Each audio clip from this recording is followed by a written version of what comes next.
Hello, everyone, and welcome back to Shock Talk. Today's topic is going to be kind of a fun one. We're going to try to get you through the unrelenting topic of warranties and what's covered and what's not with BILSTEIN products. I think more importantly, we're going to go down a road of the way our products should be used and the way they were intended to be used. And what'll get your warranty void? Versus the way, how they were not intended to be used. Correct. That's kind of the path I was thinking. Well, let's start with an easy Is product. it a path or a road? Path or a road? We're going to take a road. We're going to take a road today, not a path. The high road. So let's start with a product like 5100s. Well, we have a lot of 5100s. So we have 5100s that are not ride height adjustable. Not ride height adjustable, but they are built to accommodate a certain amount of lift. Right. So the warranty 5100 ride height adjustable have gotten so popular thanks to Shane back in 2003. Yes. The inventor. And actually, I don't know if Shane was the inventor or me and John Brindell was. Wasn't the inventor, no. No. Me and John Brindell might have been, because remember we were getting the first generation Tacoma machined out for a 1-inch lift, and we had the -L part number. I think you just lost That was the first one. That was the first one. And we made them special in the shop, and you would order like 20 at a time. What and was the guy's name that first ride height adjustable 5100? A bunch of It was a different people. 4600. It was a yellow shock with a 1-inch height increase. So if we're going to start with ride height adjustable 5100, how do you void your warranty? Well, that would have avoided the warranty because you were putting a different circlip Exactly. in a Who shock. machined those? Was that We did a We few. used to cut the snap ring grooves in the shop. We used to do it in the shop, yeah. okay? But it was only a 1-inch lift. Yeah, but that was the -L shock for first gen Tacoma. But that's So regardless. to today's modern 5100 ride height adjustable, what is the proper application of this product? So the way you use a 5100 ride height adjustable shock is with the factory spring Right. at the ride height setting that you desire. It is not intended for an iBox spring, an Old Man Emu spring. Nothing aftermarket.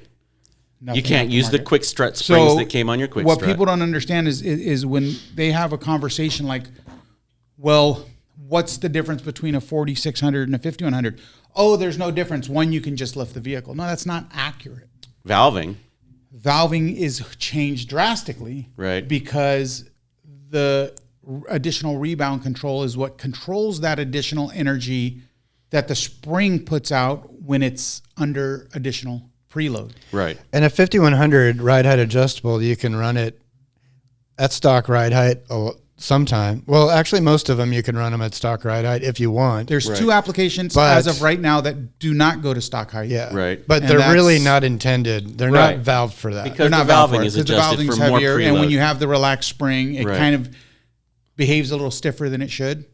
Now, there are two applications, second generation Tundra and the 05 and up Grand Cherokee. That don't go to zero. That do not go back to stock. Right, which I think is a good idea. Well, it's not a great idea with people that love to mix things. Yeah, and that's where you void the warranty. Right, and that's where you run into failures. Right. So it wouldn't void the warranty to run it a 5100 ride height at stock height. It's just not really at stock ride height with the factory coil. A bigger, that's fine. But now people think, okay, well, if I'm at zero and I buy another aftermarket spring brand because I lost my OE springs, and now we don't know what kind of preload they're getting or what spring rate they're using or any other thing. So that's going to be a huge. Here's something big to think about. The OE. Let's just say first generation Tundra, your truck. Right. Do you know how many? There was a handful of different spring rates that Toyota probably, and they're left and right. Yeah. Whether it was regular cab, long box, whether it was access cab, V8, access cab, 6-cylinder, or whether it was a double cab. Yeah. Double cab was only offered in the V8, so there were many springs available. Right. So when people think I'm going to go get, and this is an innocent thought, with no ill malice, with no ill intent. Oh, I don't want to spend $200 a spring from Toyota, so I'm just going to get the Moog coil that's specific to the application. It's not specific and that will void the warranty. That spring is they calculate an average of all the OEs, and then they come up with this average. 9 times out of 10, that spring is going to be heavier than even the heaviest spring Toyota Well, makes. and it's not left-right specific like the factory springs are. Well, Toyota did that mostly in like the 4th generation 4Runner, the FJ, Or first-gen Tundra. 1st gen Tundra. So they either added an additional coil wrap on length, the driver's yeah. side or a heavier wire diameter. And this is a lot of the reason. It's good you touch on that because a lot of people will take their coilover out, they'll put the 5100 on, and they'll put it back on their truck, and they'll say, well, my vehicle's sitting unlevel. Crooked, yeah. You know what I mean? And then you determine that they put the driver's side coil on the passenger side, vice versa. So they didn't have the coil on the correct side. Right. Which So Mughal advertised it as an OE spring, but it's Correct. really a consolidation. right. It's a consolidation, it's and an it doesn't, average, and it yeah. doesn't work well. So just so the public knows, or viewers know, our engineers come up with a damping profile that's going to best suit that factory spring when it has additional preload, and we always tune it for the max ride height that is achievable on your application with stock springs with stock spring. and the spring seat oriented So- properly. Now people get the idea of, oh, look, BILSTEIN 5100s. Now they make a nice 2.5 inch adjustable coilover or coilover shock. But I want to go 3 inches, so I'm going to just get this old man Emu medium load spring and I'm going to put it on there. No, you don't want to do that. Yeah. I have had guys with 5100s, ride height adjustables, that have ran them in the fashion that they're designed and the way they're designed to be used, drive on these things for 150,000 miles and never have an issue. On the other hand, I've had Toyota guys that have a clapped out lower bushing in 10,000 miles, and you come to find out it has an aftermarket spring on it. Just because the assemblies unload so fast, it just puts so much additional load on that rubber bushing, and you're not going to get, for one, you're not going to get it warranted, and for two, it's not going to last you long. And it's really weird that people overthink it and they Right. go and get a different spring and Right. they don't need to. Like, Right, why you would you don't need need to? it. Right. Like, why buy Well, I a think spring? the idea is trying to get, like Junior said, the additional lift. Well, why stop at 2 inches of lift, right? If I add a firmer spring, Right. and, we thought we were going to talk about this as well, but we're using the 5100 with the adjustable snap rings. We're raising the vehicle with spring preload, and that's based on the knowledge that we have of the OE spring. So we know how much preload, max preload, we're going to put at max ride height. When you put an unknown spring in there, now all of the engineering that we put into that shock is gone, Yeah. and it and voids it's the going to warranty. prematurely wear the shock Yep. out. Yep. And Not going to ride as good. Right. and right. and guess what? Guess why they're doing it? There's two reasons why they do it. One, vehicle has over 100, Springs are gone, 150,000 yeah. miles, so they feel like the spring's a little fatigued, so they Right. want to upgrade the spring. But they're not after max ride height. But they don't understand that having a heavier load spring on there, even with the preload all the way down, is still unloading that shock way harder than it should be. Well, there's also there's a- not enough rebound control to control all that kinetic energy. There's a plausible option for those folks, and we talk about it all the time when we're out with our sales team, is that if you're interested in 5100, but you don't have the OE springs, upgrade yourself to 6112. Comes with springs, right? So it solves the spring problem right there. Right, but it doesn't solve the height problem. Correct. Now here's another thing that I want to bring up that's super interesting that people have a difficult time understanding is damping unsprung weight. Unsprung weight is one of the hardest things to dampen.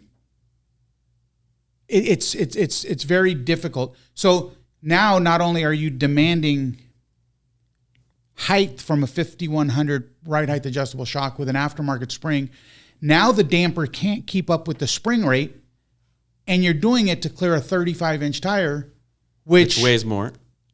it's not going to dampen that unsprung weight. You know what I mean? So you're and if I'm being honest, all you guys out there that are cranking up Kings and Foxes and Radflows and all these other brands, Rad flows. Yeah. whatever brand that they're cranking up to the moon to get 35s under it. For one, the reason why it rides terrible is your geometry is terrible. And number two, none of these outfits put a valving profile in there to control a 35-inch tire on your Tacoma, because they didn't test with 35s. Right. No one tested their tunes with 35s, Right. and that unsprung weight is a lot to control. Yeah. Especially when you're running like a negative 35 offset or a negative 12 or whatever these guys are putting on their vehicles to make their tires stick out like park benches. It's just atrocious, number one. It wears bearings, and it is difficult to control. Your Right. scrub ratio is just horrible. If you're after aesthetics, there's absolutely no reason to put a $5,000 shock package on your car that you yourself, or you're going to have the shop that you're doing it for make that thing ride terrible. Right. So in regards to 5100 ride height adjustable, what's our warranty on that product? It's a limited life when used as we ask it to be used. Right. And so if we go back to what's covered and what's not, you have to use the OE springs. Correct. Right? Yes. You cannot use any spacers. Yeah. Right. And just to let you guys know that we're intelligent enough here at BILSTEIN. When we ask you for your pictures, we know what to look for. Right. That's why we're asking for pictures. If you're asking for a warranty, we're gonna ask to see how the damper's being used. Right. Obviously, if you're offering a limited lifetime warranty, you have to be kind of careful about what you accept and what you don't as far as warranty concerns. And limited lifetime warranty, Well, that's against manufacturer's defects. yes. Now, limited lifetime warranty doesn't mean The that lifetime of your body. the lifetime that you can possibly keep these dampers on a vehicle. Right. It's the shock's lifetime. Right. It's the life of which a shock absorber should be ran, and that can be found in your maintenance contract of your vehicle. Vehicle's So- owner's manual, yeah. I mean, a shock is a wearable part, just like a brake pad, a brake rotor, oil filter. It's a wearable component. So just because you can keep these shocks on there for 350,000 miles in 40 years doesn't mean That you should. that you should, Right. or that we would replace them for a wear and tear purpose. Well, we know that, or we want to let people know that shocks should be placed in regular service intervals like other wear parts on your It is vehicle. definitely, we've talked about this before. It's like definitely the Right. most overlooked maintenance. But we don't item want to on this. overlook the fact that we had a 1,000,000-mile shock episode, and that shock actually lived 1,000,000 miles on that Yeah. car. So there's do's and don'ts, right? Can a shock go 1,000,000 miles? That one did. Should it? Probably not, right? So, And here's why the shock went 1,000,000 miles. Because that customer, in order to drive 1,000,000 miles on an 07 or 08 Tundra, or even a first-gen Tundra, you're in that car for a lot right. of time. Road miles, yeah. And I've always contributed this back to when I was building stereo systems. A guy would get this Oh yeah, stereo you system lose your built. field, you're tone deaf. Yeah, you start blasting this stereo with, big amps and everything, and you come back to me a month later and you're like, hey, can you tune this because it doesn't sound like It's it not did. as loud. Well, you've become used to it, Yeah. and once you become used to it, you're going to demand more. So with that 1,000,000-mile shock, he got used to the way the car was performing and forgot how it Yeah, performed gradually day over one. time. Yeah. But I could tell you that any vehicle that has 100,000 miles on it, you change the shock absorbers. I don't care if it's our brand or Going to not. be night and day. It's Yeah. going to be a 9-day Yeah. difference. You know what So, I mean? what about, okay, so off the ride height adjustable, or unless you want to go a little bit more, but let's talk about Actually- the other 5100. Actually, I do think that we should. Before we get off the ride height adjustable, Okay. we have another product that we just released called the B8 TerraSport, Right. which is for CUV. Right. Similar concept, But not ride height adjustable. It's fixed. fixed. But it is also designed for the stock spring. Yep. The stock springs only. Yes. Only. And does that one also have a limited lifetime warranty as well? It does. Okay. So used the way we say, with the stock springs, without any other additional components, this one carries limited life. Yes. Now- But I do want to just emphasize that a lot of people think that they need different springs on those too. Right. Right. That shock, those front struts. A B8 TerraSport will lift a CUV like a Subaru. That they're designed for CUVs with the and- stock springs. with the stock springs, and are designed to lift the vehicle 1 to 2 inches in that range, depending on what it is. And no other additional parts are needed to achieve that lift. And if you add those, you're actually deteriorating performance and voiding your warranty. And you're maxing out all your driveline angles. Right. The problem is these vehicles, most of these CUVs don't have a selectable transfer case, so there's no way to put them in an actual two-wheel drive They're mode. always all-wheel drive. So this transaxle, the CV angles that you're getting on these things, once you put an additional lift spring on a TerraSport, it's maxed out at ride height. Now, when we lift the TerraSport, we don't level it out.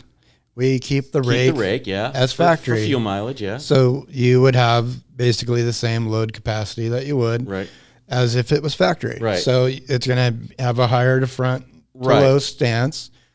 Put some stuff in the back and it'll drop down. So just what like you're saying is load. that, so the people that would argue, oh, I carry a lot of weight in the back of mine, I want a heavier spring back there to compensate for that, it's kind of already built into some point. Yes. So they don't need a just heavy like load a spring. factory setup would be. Right. You will lose a little ride height.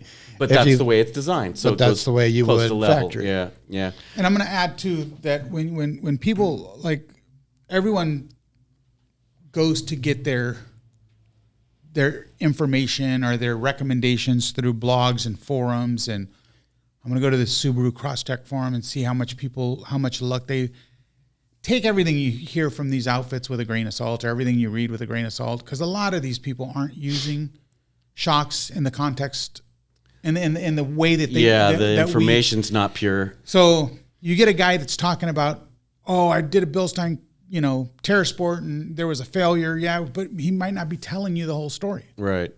We, BILSTEIN, never intended to put an aftermarket coil on there, so we never tested it with an aftermarket spring. Right. So if you, the end consumer, want to test that, you probably shouldn't go on forums and talk about your failure if you used it outside of the way a manufacturer design, the way the installation manual the way we recommends recommends it to be used. Be installed. Yeah, don't overthink it. Don't overthink it. Just use it the way it's for you. thought out. I mean, and on top of it, BILSTEIN's going to get all the ride height we can possibly get without Optimized. without affecting your geometry too much. Now, I'm saying too much meaning anytime you lift or lower a vehicle, you're altering geometry, regardless of the way you look at it. Right. We do our best to maximize everything while keeping your geometry in a minimize position the geometry where you're not going to get excessive wear, so on and so forth. We've done that homework for you. Yeah. We told you all you need is this front coilover shock. You don't need to spend the extra $200, $250 on springs. Yep. To get the same ride height, especially for those just looking for additional ride height, you don't need it. You don't need it. Now, guys, I know you guys are going to probably comment, but I'm running a winch and bumper. Fine, then get the shock that's supposed to. We have a 6112 kit heavy load. Right. That package is all homework done. Get a heavy load kit. Right. Don't buy a shock that wasn't intended to be on a heavy load and then try to make it a heavy load. Yeah. Well, we just had a question pop in. How do you process a warranty? Do you contact BILSTEIN directly? No, or you do contact you contact your point of purchase? So yeah, any people that are out there that are not needing to process. Not that BILSTEIN won't warranty your product. Like if your distributor, is out of business, we experienced a lot of that with COVID. A lot of brick and mortars went out of business. So we're going to do our best to assist you. But as long as you're buying from a BILSTEIN distributor, you go right back to the place you purchased your shock from, and they will honor the warranty if the damper is warrantyable. Right. And to begin that process, I guess they just need proof of purchase. Obviously, the company would have that because they sold it to them, right? Correct. Yeah, so that's a great way to process the warranty, and that it actually works much smoother going through the point of purchase because there's a lot more people at that location handling warranties than there would be in our building. Compared to the relative, and BILSTEIN understands that like a lot of especially people buying for our 4600s or our B6s, a lot of guys' ultimate decision is based on our warranty, which is fine, and we love that. The best in the business, Yeah, it's absolutely, but we love that. But get your expectations. I mean, your expectations need to be within range because If you're buying a shock because it has a lifetime warranty and then you're going to use it outside the way it's designed to be used. And try to collect, it might not work out for you. Correct. Yeah. Like if you're going to run a B6 with a Swift spring that lowers the car 2.5 inches, chances are it's not going to work because we're smart enough to know where a shock sat in its travel. There's witness marks that are going to be on the piston rod. There's witness marks that are going to be everywhere on that damper of where that shock spent its life. So whether you're dealing with us direct or whether you're dealing with your distributor, once the distributor sends that shock in for a warranty evaluation, we're going to know. It's just like Shane said, don't overthink it. All the thinking's been done. If you use it the way we intended and designed it to be made, it will last you the limited life that we programmed it to last. Not only that, and it's not necessarily how we programmed it to last because some people are getting millions of miles, like you said. Right. But more or less, it's it will save your money, use it the way it was designed to be used, get a more comfortable ride out of it, and get years of reliable service. Well, let's talk about B6 and the 4600 for trucks. Now, those have limited life as well. They do. And also we need to get back onto the 5100 topic. Right. But let's just give people an idea of what's warranted and what's not on B6 and 4600 for trucks. I mean, this is a direct fit bolt-in damper. So if you're trying to use these products to raise the truck, no, that's obviously not going to be a good way. But there's applications that people raise that we don't have a 5100 option for that use the 4600. Right. Square body Chevys. Yep. Square body GM 4x4s, 88 to 97. But what I'm getting at is, so would you put a 4600 on a lifted truck and get a warranty on it? No. I mean, we would be able to tell that you had it mounted on a lifted truck, and that would void the warranty. Same with 5100s are usually a slight bit longer to compensate, especially with the GM. Right. A little bit longer. 4600s are going to be made right to stock ride height. Right, and optimized around the stock trim, the stock wheels, the stock springs, stock tires, stock tires, stock unsprung weight. With the and that's where you're going to get the best mileage. But there's many vehicles that we didn't build a lift shock for that people still utilize the 4600s for minimal lifts. Square body, old school, old body Chevys, 88 to 98. Now would that those 4-wheel drives, they were torsion bars, so we only have 5100, or 4600. So guys will crank the torsion bars up and put a 4600. But we all know that those things had hardly any travel, and it damages the damper. Even cranking it up 2.5 inches is going to keep that 4600 topped out. Yep, and it will blow the bushings out of the lower eye, and so we will not warranty it. Yeah, and just to be clear, that's why in our warranty coverage, if you read it, which most don't. I don't blame you. I don't read that much either. But the rubber grommets are not covered. Correct. Simply because of that. Right. Because at the end of the day, once the shock leaves here, we don't know what it's getting put on, which brings us to the 5100 topic that I think you want to discuss is application-specific 5100s for a specific ride height. Or lift height. Lift kits. Yeah. For lift heights, and they don't meet the... They're not in the and it really gets screwed up when people start piecing together lift kits. Well, and it gets more screwed up when people buy built vehicles and they don't know what's been done to the vehicle. Right. That too. Right. They call and say, I need a shock for a 4-inch lift because the person they bought it from says I have a 4-inch lift. In reality, it's a 1-inch lift or a 2-inch lift. Or in reality, they need stock shocks because all the shock mounts have been relocated to get them out of the way of rock. So now they're all on the top of the axle. Right. You know what I mean? So now... Or there's bar pin eliminators on the thing. So a guy says, I need a 4-inch shock for a takes TJ. Away travel, yeah. But there's a bar pin eliminator and a stem eliminator on this truck. So now, on this Jeep, so now he needs an eye-to-eye shock. Yeah. I talked to a guy recently that had a JL. He had a 2-inch lift. He wanted to buy our 5160s. Right. But he had put a winch on the front. He had put a 2-inch spacer, but he'd put a winch on the front, which dragged his ride height down to basically stock again, right? Because he didn't have a heavy load coil, and then he had the 2-inch lift kit came with a shock extension. Oh, so now which shock did he end up with? Which one would have been the best? The 4600, right? Because it's essentially at stock ride height. Yeah, and he had a bump stop spacer, and he had like this much up travel, and he was like, "Oh, this thing rides horrible." It's on the bump stop, and he's like. Like people like watch out. Well, with what it's you're doing, not you know? what they do. It's just what A spacer kit wasn't designed right. for a winch. That's what what's like happens. screwed them Yeah, all the up. spacer kit wasn't designed to solve that problem. A heavy load spring would have better solved the problem, right? So, But people is a people heavy walk load kit better around. design though? Is a heavy load kit better design? Is a heavy load? Well, Yeah. He wasn't even a 2-inch lift because he had so much weight on it. Yeah. It dragged him down it to just stock ride height. squished it. Or guys that are building crawlers, samurais, Cherokees. YJs, I see it on Cherokees, Cherokee XJs all the time. TJs, where this much What's the shaft problem? showing. What's Yep. the problem? Well, there's 2 inches of shaft showing, and there's 6 inches till it reaches bump. Right. Why did people do that all the time? Well, Because it's education. it's a slow go type. Yep. I understand it because the vehicle's never intended to go high speed, but they don't even understand just to get to trailheads, the whirlers that those things get, and the inertia of suspension movement. They're bottoming that shock out. I've been at so many shows where I talk to guys where it's like, I'm bottoming out, it's rough, or your shock is leaking, and it's at a crawler show. It's And simply because the shock is too long. All the time, it's a XJ, TJ with a relocated shock mount, and it's just that. They So- have 6 inches of up travel, but they only There's have 2 inches of up travel. There's the on question: shock. is that warranty or not? Of course not. So they're using what we would consider a direct fit lift shock with the wrong lift height. Or they're doing it purposely and would understand if you told them, hey, you sounds like you appears you built this for strictly droop, Right. which is fine. But unfortunately, But put you your lost bump all stop your up down. travel. Right, Yeah. right. Now with a lift kit, typically it's going to come. And that's with, what I don't understand.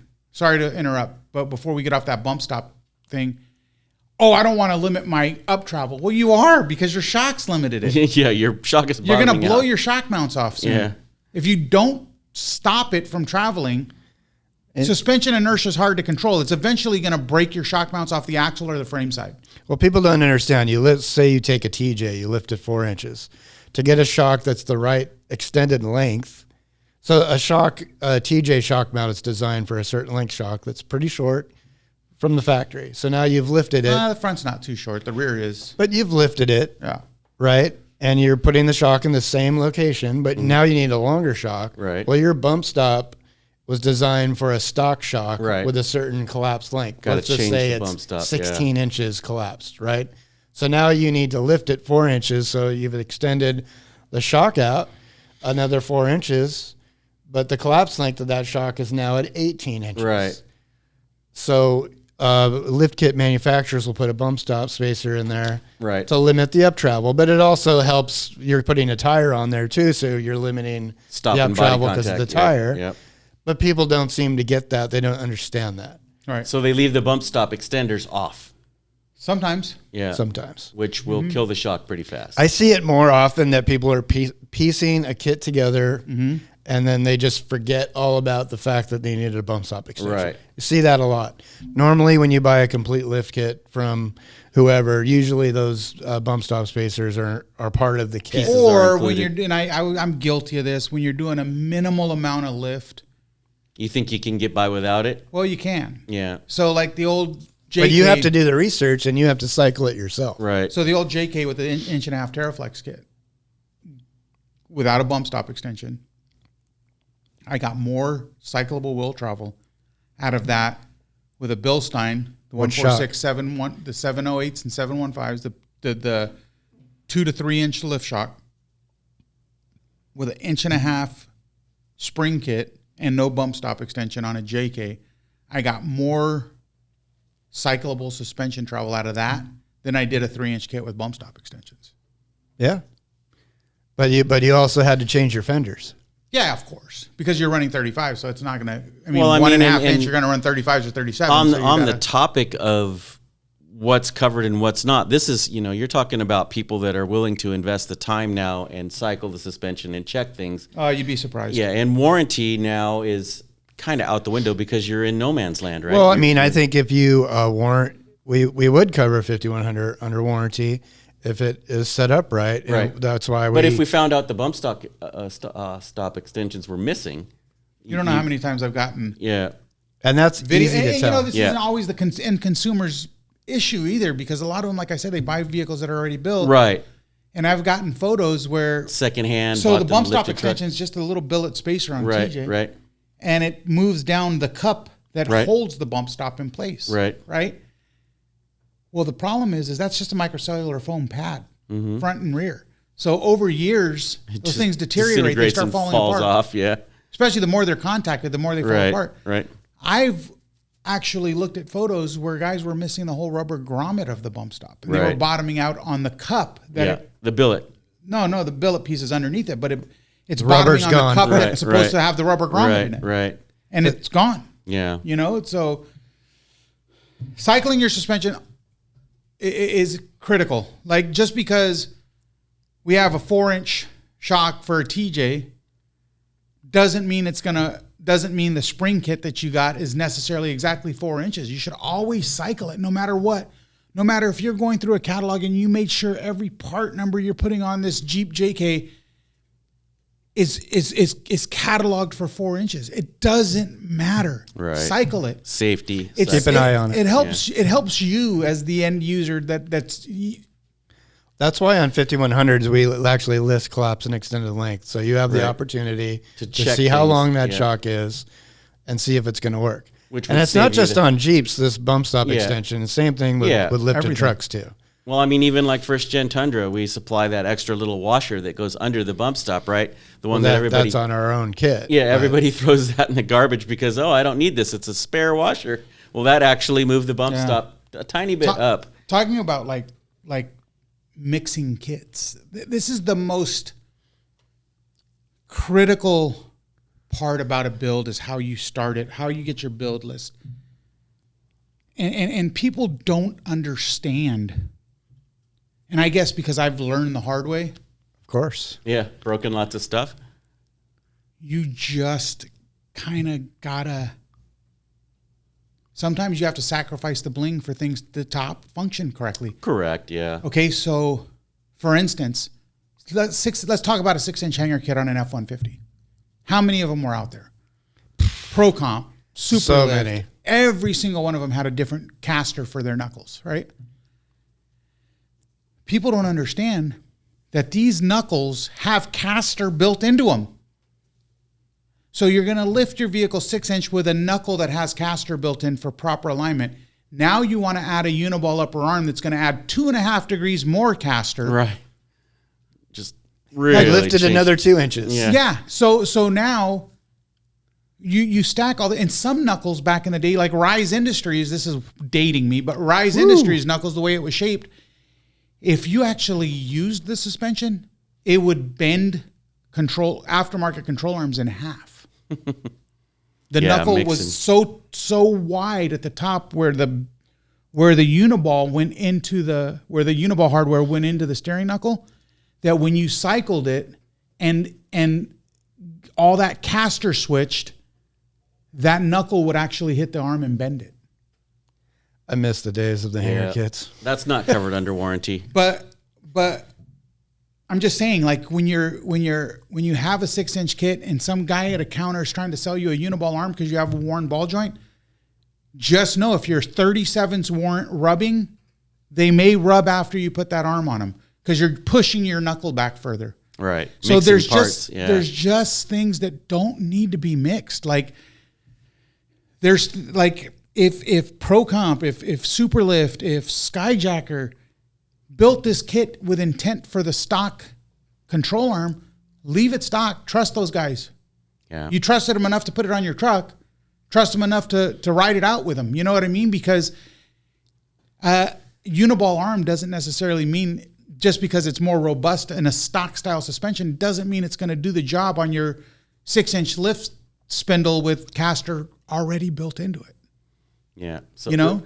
Earlier we were talking about 8112s, and there's a unique warranty on the 8112s, or is it unique, or just what's the story on 8112 warranties? It's just a service warranty. So Well, we actually we're confident enough in that product line that we offer a 2-year warranty. okay, And is I don't that- think anyone comes close. And the reason why is because we use special military grade seals. We're so confident in that product that As far actually as the give a seals warranty. go, right? And when it's used in the way we determine. But now, does this mean that for that warranty, if there's something goes wrong with it, do they send it in and get it fixed, or do they send it to their dealer and get a new one, or how does that work? It's a repair. It's a service warranty. So they would contact the distributor of where they purchased it, and they would walk them through how to process that warranty. Right. More than likely, it's going to get serviced, though, right? Yeah, it'll be a service warranty. Right. I mean, we're not going to throw a $1,400 coilover away. Right. It's a serviceable part. It has a Schrader valve on it. Why would we throw these components away? So what is good to know, though, and I think, a lot of people fake like this is new to them when they have a warranty concern, whether it's with our product or any other product, is they want to hold the manufacturer accountable for, but I don't have the vehicle needs to be drivable. Right. Well, any enthusiast knows that whether I'm putting a Evo kit on my 911 or whether I'm putting an 8112 kit on my Tacoma, I need some backup shocks because these are serviceable components. Right. It's and when you put a serviceable component on your vehicle, at one point in time it's going to need to be serviced. Right. Right. No, that's important, is to maintain that, maybe save that stock suspension or everyone starts at a 5100. Hold on to your 5100s and trying to instead of selling them, or if your first journey into your modification is a full, Icon Stage 5 package or something, or a BILSTEIN 8112 package or a King package, make sure you get a cheap eBay spacer kit to put on top of your stock shock. So when you send these things in for service, the truck stays you have drivable. Something that's going to clear the tire that you're currently running. And that's like a big issue, the service or the failures in a product like that. Right. So a lot of times you're buying a kind of a race component. Right. Where we're using something that is even more robust than that for longevity. But it's when you get into a product like that, like Junior said, you need to have a backup set of shocks. Because if you don't get a BILSTEIN and you get something else, you're going to be into those shocks a lot to get them serviced. Need to be serviced, yeah. A BILSTEIN, I don't really expect that you would. Right. Ours would hold together longer than most. Which is the beauty, and pay attention to that. That says a lot. Yeah. It costs a lot of money and time and effort to take shocks off a car. Right. Not only that, is if you're not doing them yourself or you're not servicing them yourself, there's a turnaround time. And it's like this. It's going to cost you a lot of money to fix that shock. Right. Right. Not only that, I mean, if you don't have a service center in your area, say you're in a rural area of Nebraska and you just put Kings all the way around your Tacoma, know that in 25 or 30,000 miles, you'll be taking them off and sending them to someone. Right. And they're heavy. Yeah. A lot of shipping. And that's hundreds of dollars in service. That's at least $800 these days for a front and rear set of shocks to be gone through. With the seal kits, the new oil, and if you want a revalve on top of it, then there's another cost added to that. So understand that. Understand this is something that, Do you want to go down that road, right? Do you want to go down that road? Or do you want to put a 6112 on it and drive on the road with first off, a quarter of that is basically bought new, the cost of servicing another set. One set, yeah. And then you have a shock like 6112s. I mean, God, man, you can beat that shock's brains out. It's just unmatched in reliability. Well, let's cover some of the common things that Junior and I used to get taking some warranty calls. So, and then just say covered or not, right? So how about a bent or broken piston rod? Not covered. Not covered. Okay. That what causes indicates that? The shock either being, most of the time, a bent shaft is the vehicle wasn't bumped correctly. Right. Or installation it wasn't error. strapped correctly. So Air you got to tools. understand, when you have a 14-inch travel 5125, that shock is most vulnerable when it's fully extended. Right. So if you don't have if you haven't bumped or strapped the vehicle correctly, regardless of whatever shock you put on there, it's probably going to get damaged. Right. How about rusty paint? Not covered. Not covered. So the finish, as stated in the warranty agreement, is not covered. Correct. Yeah, we unfortunately don't choose where you guys live. Right. And we don't choose the kind of water crossings you go through. Right.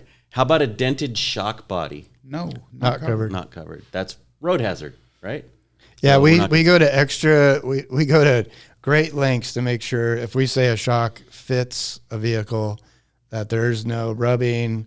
There's go through too long of a process. Yeah. There Right. should be no risk of you bending a shaft, no risk of anything rubbing on the shock. So if we see that, then we start to think something's amiss, like the installation was done improperly, maybe misapplication, Could be the wrong offset wheel being used. It could be anything. You know, tons like of we different said things. earlier in the conversation, that a lot of our products are so refined and tested and tuned for that vehicle that there's not a lot of room for error. We have And- products in our catalog that are 25, 30 years old that are still being cycled out. Yeah, to the and public. if there is an error, it's probably something to do with that vehicle and not what we do here, right? Yes. So There's Now, this there's is- no shock that we put out that should ever get a dent in it. right. Here's something Under also normal use. notable that we used to get message a lot. Hey, I just got a 5100 for my Super Duty, and you guys built them incorrectly. Yeah, the labels are on upside down, or the boots. The boots are upside down, or the 12 millimeter sleeve is at the axle side rather than the Yeah, frame that's side. a good one. Not really warranty Because- related, but We build when we can, because it's a monotube and Right. that working piston goes all the way to the outside of the shock can. I'm sorry, what I was trying to say is it doesn't matter where you place that shock, because if the can dents, right. it doesn't make a difference in how the shock works. In a twin tube. In a twin Correct, tube. That's what I correct. was Yep, intending yep, to say. Yep. Yeah, So let's touch on that when real. we can keep the body up and out of the way and From rock damage, yeah. from debris, we try when we can. With monotube. So it's not that we built it wrong. Right. We're just keeping it out of the way of any kind of debris coming up and hitting it. And I know it's pretty common for a twin tube shock to dent because they're made out of pot metal, right. Yeah. out of a muffler tube. The outside body. Yep. A BILSTEIN is made out of a precision Extruded. extruded tube, Yeah. not extruded, it's a precision tube Right. that's 2 mil thick. Yeah. So it's a lot thicker than a A twin little pebble on the road isn't going to dent our No, tubes. it's not. Right. And Right, like- but keeping them up out of the way of, Yeah. tube. We try to mount body up where possible. right. possible. And Correct. Junior was on to something there as well. So there's a couple reasons we would design a shock to mount body up. And this does relate to warranty, right? So perhaps it's an area where there's high heat and it'll melt the boot off, near the exhaust pipe or something on the rear. Or maybe we thought if we put that body up that will stop it from ingesting dirt, possibly more dirt than it should, into the seal packs. Maybe the front tire is spraying rocks or gravel back onto the seal pack, and we thought, okay, if we put it body up, we can preserve some of that. So that is the uniqueness of the monotube design, as we in those applications. Body up when we Body up, can. yeah. Like and, Yeah. and otherwise, if it's not body up, we'll put a boot on there and it'll have weep holes at both ends. You'll Right. notice, right, so that it can run the debris. Another and the good moisture point. out. So I always tell people mount it where you could read the sticker. So if you the put it label's on readable, yep. and the sticker's upside down It's and you're installed. trying to put it on, that's not And how this it is was mostly supposed to. rear F-150 guys Yep. and GM guys, because both the sleeves on an F-150 are 12 the- millimeter. yeah, they and can both mount any way they both want, 14 yeah. mil on a GM. And Junior touched on this with mounting points. So any of the rubber bushings and mount points are not covered under warranty. How about boots? Are the boots covered? No. Right. So hopefully, And as- 9 times out of 10, believe it or not, our we don't have generic boots. Our boots are Right, are shock unique to specific. each So shock. even if we did give you a boot, chances are you wouldn't be able to put it on, Right, have to unless take it the was a eye-ring off. stem mount, Yeah. because the eye ring has to come off right. to get the boot on. So that it wouldn't work in your favor anyhow. Right. Any other common warranty issues? That, Well, yeah, I wanted back to the 5100. Okay. If the rod guide is smashed into the body of the shock, It's been bottomed is out. it covered under warranty? No. Absolutely not. No. And why is it smashed into the bottom of the It's shock? way too long. Yep. Because you didn't have your bump stop extensions in there right. properly. Or it's Right. way too long. Yeah. It's just Way too long. the shock is the compression limiter at that point, and it wasn't designed to be that way. There should be another And device on the vehicle. there's applications that are more forgiving than others. Right. Right? Like if you're dealing with a 99 to 04 Super Duty and the only shock you can find that's going to work on your 12-inch lift is 2 inches longer than what you desire. That's a huge Who leaf pack in the cares? back. Never. Who cares? never gonna That thing's be- never going to cycle. Yeah. If you're dealing with a YJ, right? And the shock is an inch and a half longer in the valving that you want, just put it on. Right. You'll be fine. How about Right? There's just more forgiving suspension styles than there. Now, if you're dealing with a coil sprung TJ, you're chances are probably not as forgiving. Right. Yeah. How about the ride height adjustable kits where, like, let's say most of the Toyota stuff where the body of the shock is here and there's this little metal extension that goes down to the lower control arm. How about when people bend those extensions off? Is that covered under warranty? No, that just tells us that your shock bottomed prior to hitting the bump stop. Right. So That this is tells an us that you had installation. a spacer on. Yeah, in That, installation. or that tells us that you watched the YouTube video that told you to throw away our bump stop extension rather than put it on the bump Yeah, stop. yeah. So we actually have bump stop extensions. Actually, ours isn't really considered a bump stop extension. More or less, it's to Spacer. eliminate coil bind. Right. Right. But if your bottom stem, and that's 05 and up Tacoma, 03 and up 4Runner, second gen Tundra, if that stem from the shock body to the control arm bends, the shock bottomed out before it hit the Right. bump stop. Yeah. And that is or not you went covered. to coil bind. That's not covered. Yeah. Yeah. So, You would see that more on an OE shock. So the aftermarket 5100s have a bottom cup Yeah. welded onto it. Reinforced bottom That's cup, probably about 3/16 thick or more, Right. quarter-inch thick.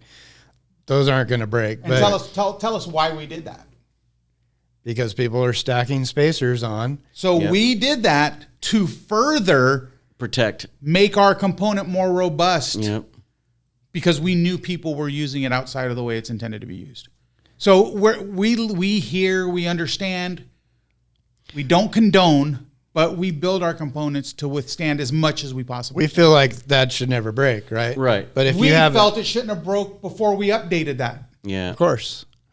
But you'll see that on the OE ones, OE With a spacer. dampers with Yeah. a spacer. Punches the stem right through the can. They weren't made to have a Punches spacer. it right through the Right. can. Right. They weren't made to have a spacer. Titan is big for that too. The Nissan Titan, they bend the stem all the time. Or they bend the, and that's not even a stem. That's eye rings connected straight to the body, and they Right. roll those all the time. Right. That's what we call with spacers. That's why How you should about, never put a spacer on your. Right. You should never use a lift spacer, ever.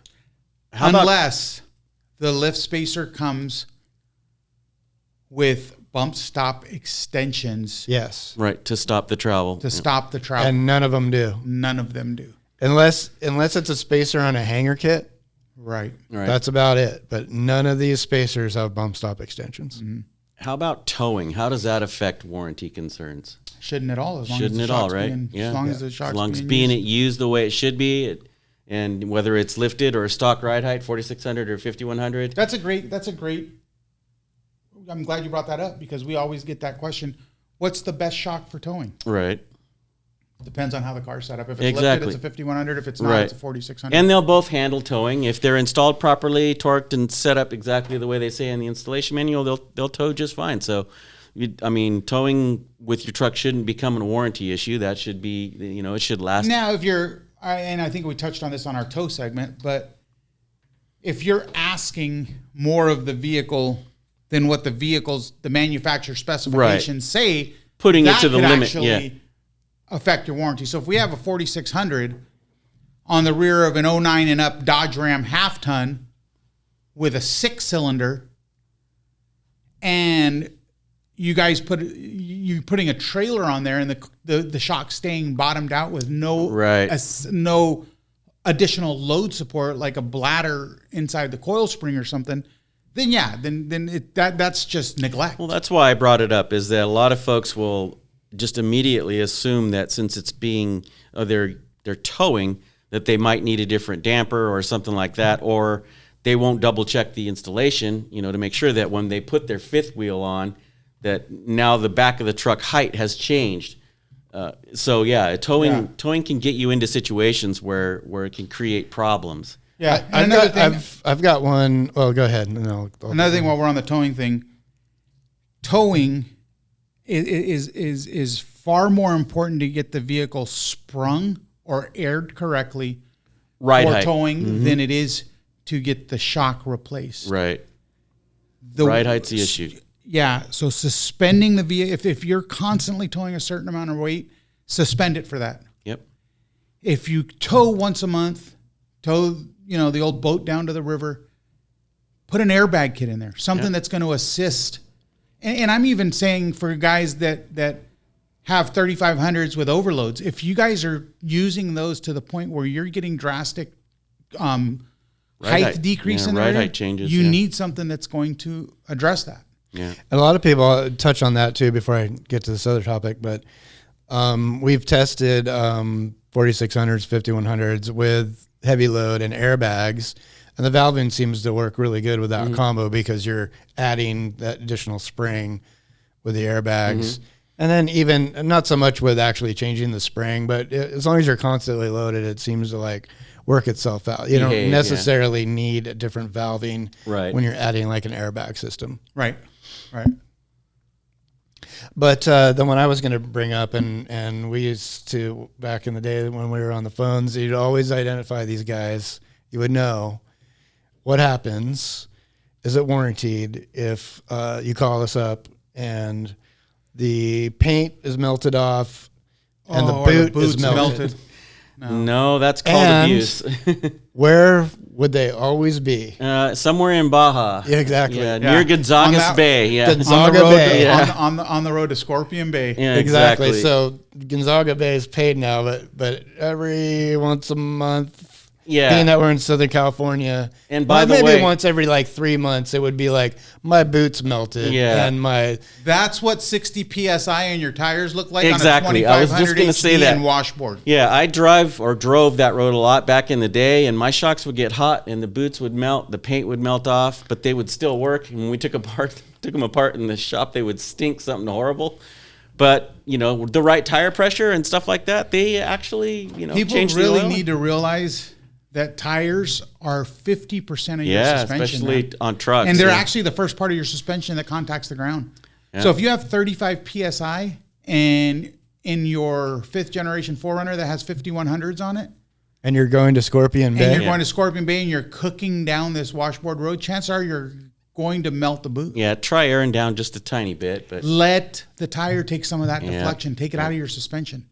Now that's not warranted, but that's the time to inform the customer that maybe on a 4Runner you need something that's heavier duty. For a little bit more tuned for off-road. That's when you would go, okay, you need a reservoir 5160 for the back, and you need a 6112 for the front. Or you need our new 60 millimeter 8100, 2500 products that are coming soon. That's a big one, yeah. That's where I'd usually find it with a guy with a camper with a Ram 2500, and that's the perfect. So we're going to be releasing 8100 smooth bodies, 60 millimeter. I think next month RCO. With RCO, which would eliminate a lot of the wear patterns shock that you overheating. get. The shock overheating shock type compromise. stuff. Yeah. And it's perfect for if you're going to be on dirt roads for long periods of time. But we still recommend roads. airing down. Yes. Of course. I mean, do it for yourself. Yeah. Like everyone considers airing down like a chore, which it is, especially if you don't have the ability to air up like an onboard air compressor or a power tank or something like that. It's cumbersome. But it's worth it. For the 150 miles of washboard. Yeah, it's worth it.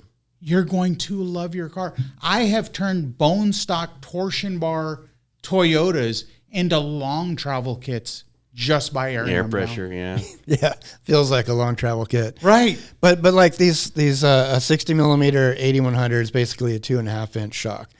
We don't build these 2.5 inch shocks for cars and coffee. Right. We build them for going to Scorpion duty. Bay We with a camper on the back. Like our 8112 zone control. Like everyone knows that's the best bang for the.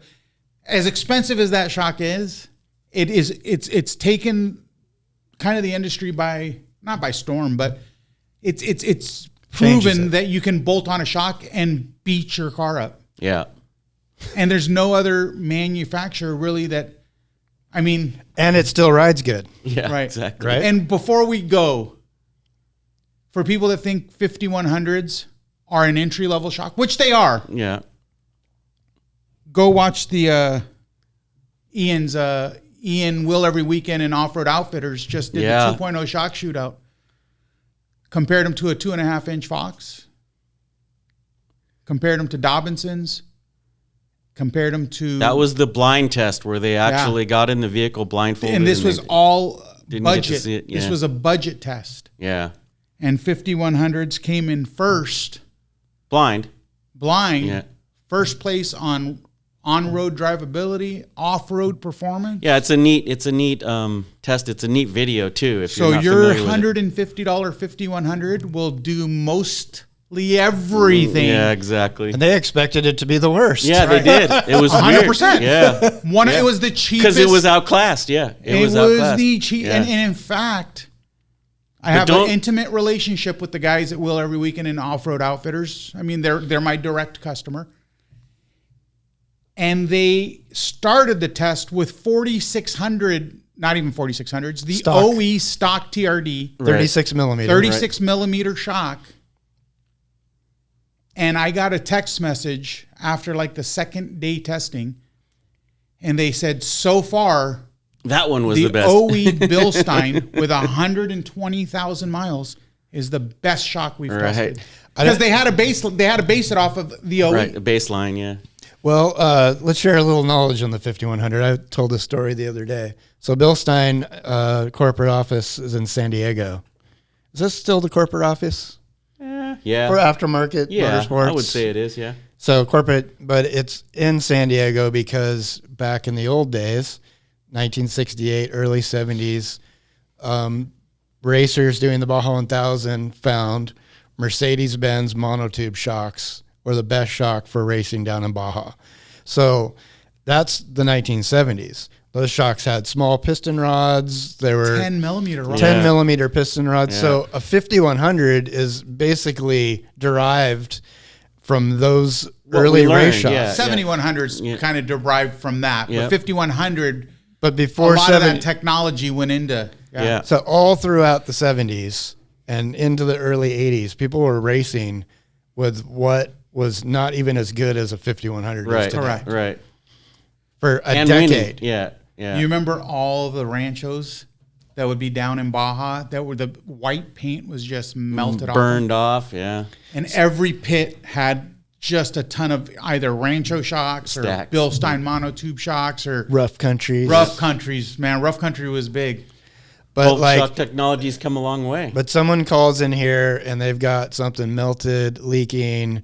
They've got some kind of weird complaint about this. Nothing new to Just us. know that those shocks have been through hell and back. Yeah. And it does not In Baja. necessarily mean that we are perfect. We are not. We're No. a shock manufacturer.